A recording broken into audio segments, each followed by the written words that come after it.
अब नाम क्या है आपका? महेंद्र चौधरी। हाँ, अभी जिस तरीके से मैं तो हमारे गांव की बात करूंगा, क्योंकि यहाँ की इस भूमि ने मुझे पैदा किया है, यहाँ जन्म दिया है। और मेरा तो यही धर्म बनता है कि मैं इस गांव के जितने विकास में काम आ सकूं उतना काम करूं। और मैंने देखा भी है कि पिछले 5 साल में कांग्रेस की सरकार रही, यहाँ के विधायक राम नारायण जी मीणा रहे, लेकिन इस गांव को इस तरीके से वंचित रखा। जैसे इस गांव को कांग्रेस ने इतने वंचित रखा कि एक ढेला तक इस गांव को नहीं दिया। लेकिन यहाँ पर सांसद साहब का इस व्यक्तिगत तौर से जुड़ाव भी रहा है। वो जितना पैसा संभव हो सकता था इस गांव के लिए उन्होंने दिया। एक सांसद के पास एक कोठा, सीमित कोठा होता है, लेकिन फिर भी उन्होंने अपने इस गांव को थोड़ा सा व्यक्तिगत तौर से, यहाँ के दिलों से जुड़ाव हुए लोगों का, उनसे जब जब भी उनको यहाँ के लोगों ने समस्या बताई, उनको करने का पूरा प्रयास किया। इस गांव की एक मुख्य समस्या माड़ का जो सड़क है वो है, और शमशान घाट का काम भी माननीय लोकसभा अध्यक्ष ओम बिरला जी ने करवाया, काफी पैसा दिया। लेकिन वो जो यहाँ की जो खाड़ी है उसमें बहाव तेज पानी का होता है बरसात के टाइम पे, तो वो बह जाती है, तो वहाँ एक मतलब खाई हो जाती है। उस खाई को वापस बरसात के बाद भरवाना रहता है। लेकिन अब अभी सांसद साहब से उस संबंध में बात हुई है, तो उसके लिए भी ऐसा परमानेंट इसका जुगाड़ करेंगे ताकि बरसात के टाइम पे वहां पर रास्ता अवरुद्ध नहीं हो। और रहा सवाल माड़ का, खेत का जो रोड है उसका भी माननीय लोकसभा अध्यक्ष साहब ने इसका प्रस्ताव तैयार करवा के इसकी स्वीकृति अभी करवा दी गांव वालों के लिए।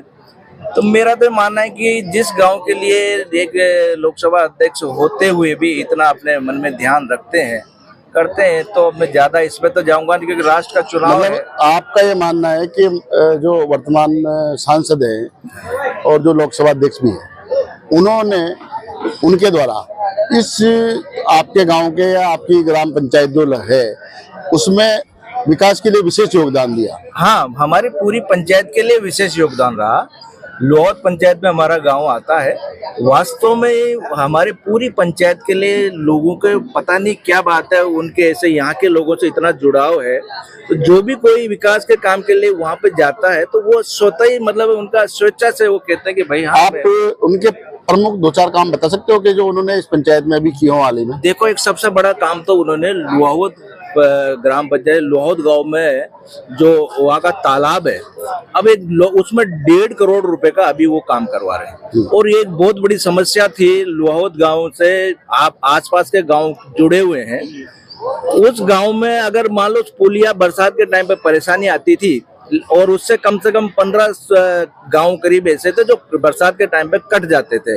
माननीय लोकसभा अध्यक्ष साहब ने वो सब समस्या देख के लोहौत गांव के एक 1.5 करोड़ की पुलिया सैंक्शन करी, 4.5 करोड़ की पुलिया सैंक्शन करी।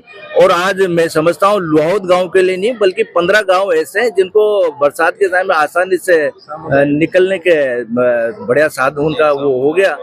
और लोहौत गांव सामुदायिक भवन भी दिया। मतलब लोहौत पंचायत में नहीं, आप देखो लोहौत पंचायत के अलावा भी लोहौत गांव के अलावा भी लोहौत पंचायत के जो गांव है, गणेशखेड़ा गांव में तो दिया ही है क्योंकि वो उनका व्यक्तिगत यहाँ से थोड़ा जुड़ाव रहा है। गणेशपुरा में भी दिया, अमरपुरा में भी दिया। तो उनका लोहौत पंचायत में वाकई में लोगों से काफी प्रेम है और हमेशा लोहौत पंचायत की उनको हमेशा चिंता रहती है।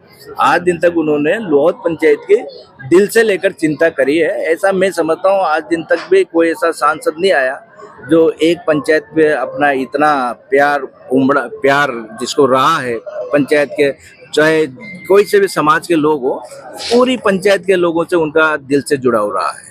तो स्वाभाविक है यहाँ की पंचायत मैं तो करूंगा इसे, स्वाभाविक यहाँ की जनता भी इतनी जागरूक है कि ये समझती है कि जिसने इतना लोगों से प्रेम किया, इतना विकास के काम करा। बाकी छोटे मोटे जो काम है तो वो तो हमेशा कोरोना में भी उन्होंने काफी सेवा करी। जब बरसात के टाइम पे 3 लोगों के घर गिर गए थे तो भी उन्होंने किया। ये तो करते ही रहते हैं, तो वो छोटी सी चीज है, लेकिन वास्तव में यहाँ के लोगों से उनका दिलों से जुड़ाव है लोहौत पंचायत का। नमस्कार, मैं रफीक पठान। मैं इस समय मौजूद हूँ पीपल्ला विधानसभा क्षेत्र के एक गांव में, यहाँ से गुजर रहे थे तो देखा कि एक चाय की दुकान पर बहुत सारे लोग जमा थे। सोचा इन्हीं से पूछते हैं क्या है लोकसभा चुनाव में इस बार का माहौल, क्योंकि पिपल्या विधानसभा क्षेत्र यहाँ पर इस बार कांग्रेस के विधायक चेतन पटेल निर्वाचित हुए थे और अभी जो लोकसभा का चुनाव हो रहा है उसमें ये लोग क्या सोचकर वोट करेंगे और क्या है इनकी मन में। आपका नाम बताओ साहब। शिवलाल पारेता। शिवलाल जी बताओ क्या है चुनाव में इस बार माहौल। अभी तो चुनाव में पिपल्या विधानसभा में 70-30 का रेसा चल रहा है। 70-30 का मतलब 70 वोट तो गुंजल साहब को पड़ेंगे, 30 वोट बिड़ला जी को पड़ेंगे। अच्छा, और वोटिंग होते होते हो सकता है उनका 20% ही रह जाए बिड़ला जी का। तो देश में जो मुद्दे थे, राम मंदिर बनाने की बात हो रही थी, धारा 370 हटाई, किसानों के लिए जो 2-2 हजार रुपए की राशि दी जा रही है, उस पर लोगों को कितना असर कर रही हो अभी। उसका लोगों पे कोई असर नहीं है क्योंकि भारतवर्ष में पूरे देश में बेरोजगारी का मुद्दा अब आगे आ गया है। एक जो लोगों को 2-2 हजार रुपए दिए जा रहे हैं किसानों को, अब वो 2 हजार रुपए से क्या होता है, इसलिए उसको एक आदमी खैरात समझता है। और जो दिल्ली में लोगों ने धरना दिया और जो काला कानून मोदी जी लाए किसानों के लिए, उनमें कम से कम 600 किसान शहीद हुए। तो किसानों में पूरा रोष है और मोदी जी को कैसे भी हटाने के लिए किसान यहाँ का तैयार है। आपको नाम बताओ साहब। सत्यनारायण। सत्यनारायण जी बताओ कहीं से बार चुनाव का मुद्दा। चुनाव का मुद्दा ई बार तो गोचर साहब को ही चाह रहे थे, कांग्रेस का। अच्छा, कहीं सोच रहे मतलब वोट देगा लोग, ये सोच देगा कि मोदी जी तो कहीं चूतिया बना रहे थे। राम मंदिर बनाया, कोई कहीं बनाया, राम मंदिर बनाना ही चूत। काला धन लाया, ये लाया, कहाँ से काला धन। तो अनपढ़ किसी भी आदमी हो सब जागरूक हो गया लोग। आपको नाम बताओ साहब। मेरा मनोज मीणा है सर। मनोज जी बताओ क्या है चुनाव में मुद्दे इस बार। मेन तो चीजें हैं कि महंगाई, बेरोजगारी और सबसे बड़ी बात है कि संविधानिक खतरे में बता रहे हैं, आरक्षण खत्म कर देंगे, ये कर देंगे। तो अब इन चीजों पे देखते हुए अब कहाँ विकास हो रहा है। विकास की बात करें तो विकास के नाम पे भी जीरो है। महंगाई आसमानों पे पहुंच रही है, पेट्रोल के भाव इनके बहुत ज्यादा ऊपर हो चुके हैं।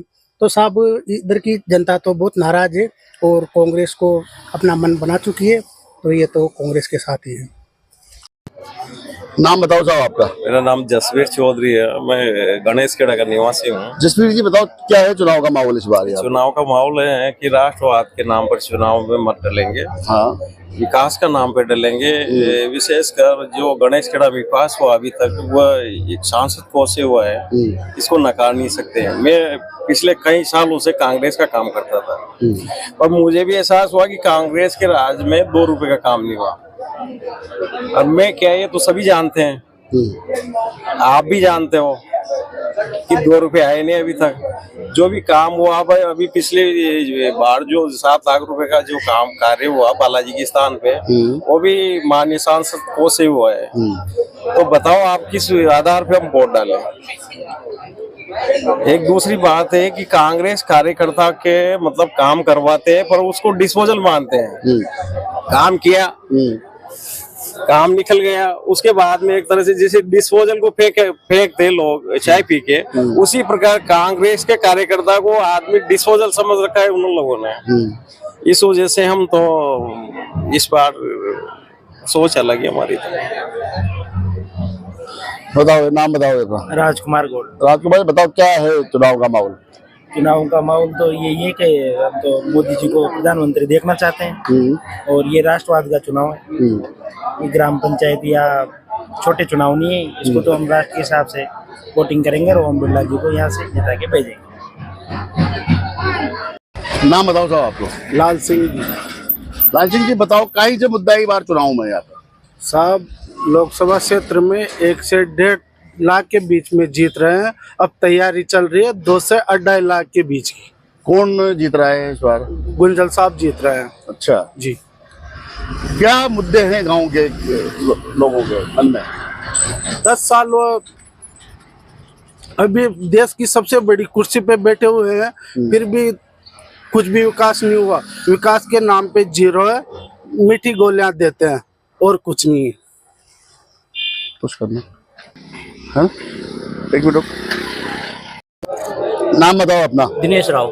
दिनेश जी बताओ, किन मुद्दों पे लेकर इस बार चुनाव वोट देने जा रहे हो आप? अच्छा विकास का भाई बिरला जी के कार्यकाल में अच्छा विकास हुआ है, इसलिए हम उनको वोट देने जा रहे थे। ये तो और आगे आने वाले समय के लिए भी कुछ उन्होंने भी कुछ किया गणेश कड़ा लोहावत पंचायत के लिए, इसलिए इस बार मन पूरा है, पूरी 100% है साहब, 100% मन ये है साहब। इंदिराज मीणा दौलतपुरा। इंदिरा जी बताओ, कई मुद्दा है इस बार चुनाव में? मुद्दों का मोदी तो हार चुके हैं देश में। अच्छा, कशियां किसान आओ कहीं नहीं करी उन्होंने, और दूसरा ये धार्मिक को कहीं देशा का एक काम करिया उन्होंने, कोई किसान को कोई काम न करियो। तो पीपलदा विधानसभा का कई महत्वपूर्ण मुद्दा है ये बार? 10 साल हो गए बिल्ला जी ने, यानी कोई कुछ कायम न बताया, कोई तजुर्बो। कई उम्मीद है जी अपन एक सांसद के तौर पर बिरला जी से? सांसद के तौर पर कहा ना कहीं न करियो, कोई पब्लिक को किसान ना कोई दो आम पब्लिक को जो टेके जाओ से रोड बन जाओ, जब माँ का रोड तो पड़ा को जो हालत है रोड न बन रही हो। 3 साल हो गया अपन वादो करिया तो आपका नाम साहब? भुवनेश कुमार में। भुवनेश जी बताओ, कई मुद्दा जो चुनाव का इस बार? इस साल देखो पहला जी खड़ेगा 100%।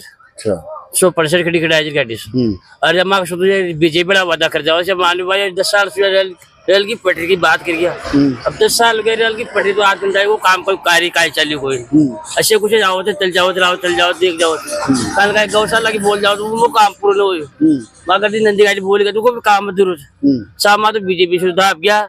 100% 90% गोचर साहब गया बोरा जोड़ निवेदन 100% वोट जाओगे। आपका नाम साहब? श्याम स्वरूप सुमन। सुमन साहब बताओ, कई माहौल चाहिए हम? माहौल तो यहाँ कोई गोंसल साहब को एटी बड़े। अच्छा, हाँ वहाँ की जीत होगी। पहली ताने वोट को नहीं दिया जा? पहली वोट यहाँ के दिया नहीं, चेतन जी के दिया। इका पहली लोकसभा का चुनाव में बिरला जी का दिया। तो ये बार कई मन चाहिए? मन कहीं जब मैं कोई देगा गोंसल साहब को। अच्छा, उन्होंने 15 लाख की भी खींची, खास का काम डालवा दी, वो भी नहीं डाले। तो ये सारी चीजें ध्यान में रखकर वोटिंग रखा था। आपका नाम बताओ साहब? लेखराज जाट। लेखराज जी बताओ, किन मुद्दों पे लेके इस बार चुनाव में आप वोट दोगे? राष्ट्र सर्वोपरि, राष्ट्र प्रेम। राष्ट्र प्रेम के अलावा और क्या क्या भावनाएं संभावनाएं आपकी? जिस राष्ट्र का विकास हो, समाज का विकास हो, व्यक्ति का विकास हो, इसी आधार पर हम वोट करेंगे। जो वर्तमान सांसद हैं ओम बिरला जी, उनके बारे में आपके क्या विचार है? उनके बारे में वो बड़े सहनशील है, हमेशा उपलब्ध रहते हैं, लोगों की समस्याएं सुनते हैं, लोगों के लिए उन्होंने अच्छे काम किए। हमारे गांव में के नाम से कभी भी कोई मुसीबत आती है तो महीने 6 महीने में उनके क्या नाम से मोबाइल वैन आती है, घर घर लोगों अच्छी जो कंपनी की जो ब्रांडेड गोली दवाइयाँ होती है वो पहुँचाती है। कोरोना के समय भी उन्होंने गाँव बहुत सारी क्या नाम से गोलियाँ पहुँचाई, तो गाँव के लिए उन्होंने बहुत अच्छे प्रयास किए। आपका नाम बताओ? कन्हैयालाल जी। कन्हैयालाल जी बताओ, कई बार चुनाव में मुद्दों आप मैं कहीं सोच रहे वोट देगा इस बार चुनाव में? विकास हो जी, विकास का नाम पे वोट देगा। विकास तो हो रहे जो विकास का नाम पे देगा, इसके अलावा भी तो मन में और चीजें होगी ना भाई। कैंडिडेट की छवि, मोदी जी को प्रभाव, ये कई चीज प्रभावित करे। साफ छवि वाला आदमी बिरला जी, यहाँ का ही वोट।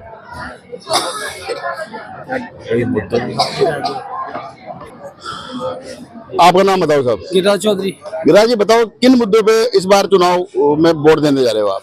देखो जो प्रधानमंत्री नरेंद्र मोदी जी है ना, उन्होंने देश में ही नहीं विदेश में भी अपने साख बनाई है। विकास का मुद्दा हो या राम मंदिर का मुद्दा हो या धारा 370 का मुद्दा हो या 3 तलाक का मुद्दा हो, जो भी मुद्दे थे उन्होंने सार्वजनिक रूप से उनको अच्छी तरह से निपटाया है और उनसे जनता खुश है। रही बात विकास की, तो जो केंद्र सरकार की योजनाएं हैं, चाहे वो उज्ज्वला योजना हो, प्रधानमंत्री आवास की योजना हो या अन्य कोई योजना हो, उन योजनाओं को लेकर कार्यकर्ता गांव गांव ढानी जा रहा है और उन योजनाओं के विकास के आधार पर ही हम जनता से वोट मांग रहे हैं। तो आप भारतीय जनता पार्टी के पदाधिकारी हो, और लंबे समय से इस क्षेत्र में सक्रिय हो, इस बार आप क्या चाहते हो कि बिरला जी अगर चुनाव जीते तो कितने वोटों से जीते बिरला विधानसभा से? देखो, बिरला जी चुनाव निश्चित रूप से जीतेंगे, क्योंकि बिरला जी की कई काम यहाँ पर हैं और आम जनता से उनका सीधा जुड़ाव है। और मैं भी लगातार संगठन में काम करा है मैंने भी, और मैं भी बिरला जी के नजदीक रहा हूँ। तो निश्चित रूप से बार कम से कम वो 3 लाख पार करेंगे, 3 लाख से ऊपर जीत होगी उनकी। अभी विधानसभा चुनाव में यहाँ पर कांग्रेस उम्मीदवार विधायक चुना गया था, उसका कितना असर होगा इस चुनाव? देखो मेरी बात सुनो, वो यहाँ के स्थानीय उम्मीदवार थे और यहाँ के जो तमाम पदाधिकारी थे, चाहे वो मंडल के पदाधिकारी, उन्होंने हमने बिरला जी के सामने ये बात रखी थी कि भाई साहब यहाँ स्थानीय आदमी होना चाहिए। और चाहे मैंने तो ये तक कहा था, मैं साहब माइनॉरिटी का आदमी भी स्वीकार करेंगे हम, पर होना चाहिए स्थानीय। उन्होंने स्थानीय नहीं देकर कोई बाहर का व्यक्ति आ गया। तो अब ये जनता जनार्दन थी, किसी ने क्या कहा, किसी ने क्या कहा, नहीं तो जीत का पलड़ा तो दिख रहा था, पर एक वक्त पे आगे बदल गया। मगर प्रहलाद गुंजल जो कांग्रेस के उम्मीदवार हैं, वो लंबे समय से भारतीय जनता पार्टी में रहे हैं, जिलाध्यक्ष भी रहे हैं, विधायक भी रहे हैं, उनका भी लोगों से सीधा संपर्क है, उसका कितना असर पड़ेगा या नहीं पड़ेगा? देखो मेरी बात सुनो, प्रहलाद गुंजल ने लगातार 30 साल तक भारतीय जनता पार्टी में काम किया है। अब पता नहीं उनके क्या ऐसी रही दिल में, तो वो खपा हो गए या उनका गुठन था, तो वो पार्टी छोड़ के कांग्रेस में शामिल हो गए। कांग्रेस में शामिल होकर भी वो लोकसभा का टिकट लिया है और जीत का दावा भी करते हैं। वो अपन तो नहीं कहेगा वो जीते, पर वो करते हैं। अब पता नहीं उनके क्या समीकरण है। ये तो भारतीय जनता पार्टी जीतेगी निश्चित रूप से, 400 पार होगी, इसमें कोई दो राय नहीं है। आप भी देख रहे हो, आप जगह जगह जा रहे हो, आप सुन रहे हो सारी बात, आप जगह जगह कैमरा लगाते हो, पूछते हो लोगों से। तो यहाँ तो विकास का विजन है ना, जो काम भारतीय जनता पार्टी के राज में हुए हैं वो कोई कांग्रेस के राज में थोड़ी हुए हैं। पर निश्चित रूप से बिरला जी ने गांव डानी, आज मैं आप तालाब की बात करूं, बिरला जी ने हमने पैसा मांगा बिरला जी से, है ना भाई, जब आप भी वहां मौजूद होंगे या नहीं होंगे, मैंने भाई साहब पैसा चाहिए, मैं कितना चाहिए, 14 मैंने 2 करोड़, मेरे मुंह से कम निकल गया तो 2 करोड़ होना चाहिए, तो उन्होंने 2 करोड़ 11 लाख दे दिए। जब वो यहाँ है अभी हरियाणा के अंदर, स्वागत है उनका जोरदार, मैंने कहा मैं साहब 2 करोड़ से कुछ भी नहीं हो, 3 करोड़ और चाहिए, कि चुनाव आचार संहिता के बाद देखेंगे यार, वो भी करेंगे व्यवस्था। बड़ी बड़ा तालाब है साहब, 154 बीघा का, और आपके गांव में आप सरपंच भी रहे हो, पदाधिकारी रहे हो, प्रवक्ता भी रहे हो किसान संघ के, तो आपके गांव में पैसा दिया है। तो राजस्थान में तमाम जो तालाब तलैया थी, 500 साल से दुर्दशा का शिकार थी, किसी ने इनकी सूझ नहीं ली। ये ओम जी बिरला पहले व्यक्ति थे जिन्होंने गाँव डानी में जाके ये सोचा कि यार तालाब तलैया बेकार पड़ी हुई है, आज उनका जीर्णोद्वार हो रहा है, सौंदर्यीकरण हो रहा है। और मैंने तो उनसे यहाँ तक कहा था, मेरे साहब झालावाड़ से चलने वाला आदमी मथुरा जा रहा है, और ऐसी लोकेशन में अगर तालाब बता दो आप मेरे को, या तो कोटा में तालाब है या फिर हरियाणा में, उतरते आदमी बाजार में, उतरते आप आदमी मंदिर पे, दर्शन करने के बाद बाजार में आ जाए, बाजार में तालाब हो, तो ऐसा मेरे तालाब कहीं भी नहीं होगा। अब बता दो अगर या कोटा के अलावा या हरियाणा के अलावा कोई तालाब हो तो।